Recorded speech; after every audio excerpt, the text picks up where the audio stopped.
శ్రమ చేసే అలవాటు మీ అందరికి ఉంది కాబట్టి మీరు ఇక్కడ ఉన్నారా. కానీ శ్రమ చేసేటప్పుడు ఎందుకు చేస్తున్నారు అనేది మర్చిపోకండి. ఈ సమాజానికి ఇది చేస్తానని రోజు రోజు మనసును గుర్తుపెట్టుకోండి.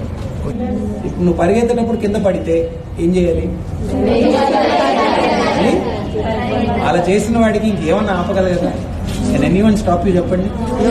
చుట్టూరు కొన్ని మంది వచ్చి నువ్వు అమ్మాయి నీతో అవ్వదు, నువ్వు సేఫ్ ఉద్యోగం తీసుకో, నువ్వు ఇక్కడ బ్యాంక్ ఉద్యోగం రాయి, నువ్వు ఇక్కడ చిన్న ఉద్యోగం తీసుకో, కిరాణా కొట్టు పెట్టుకో, పెళ్లి చేసుకో, నీకు పెద్ద పదవులు ఎందుకు, నీతో ఎలా అవుతుంది, సిటీ వాళ్ళకే ఆ ఉద్యోగాలు, ఇంగ్లీష్ మాట్లాడడం రాదు నీకు, ఇవన్నీ మాట్లాడే వాళ్ళకి మనం ఏం చెప్తాం?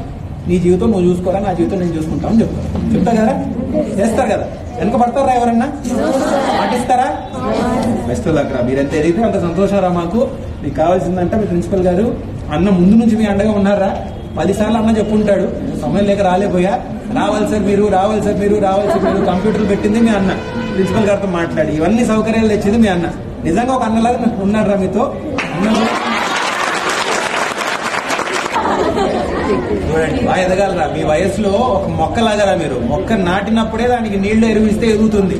వయసు గడిచిన తర్వాత అది సన్నగా చెట్టు అయిన తర్వాత ఎంత వేసినా ఎదగదండి. మీ వయసు అలాంటిది. ఇప్పుడే మీరు చూసుకోవాల్సింది కొంచెం ఎక్సర్సైజ్, కొంచెం ఫుడ్, అవి కూడా ఇంపార్టెంట్. చదువుతో సహా మేనేజ్ చేసుకోండి. ఇంకేం కావాలరా మనకి ఇక్కడ? Any other requirement?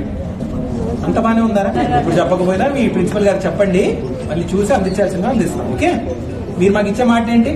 అద్భుతంగా చదువుతారు, చిన్న ఆలోచన వద్దు, చిన్న ఆశలు వద్దు, అన్నిటికన్నా పెద్ద పోస్ట్, అన్నిటికన్నా పెద్ద ఉద్యోగం ఏం చేయగలరు? అదే మీ టార్గెట్, అదే మీ టార్గెట్. సరేనా?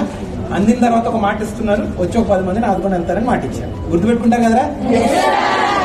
అందరికీ సంతోషం. మళ్ళీ ఒకసారి కలుగుతాం. సరేనా?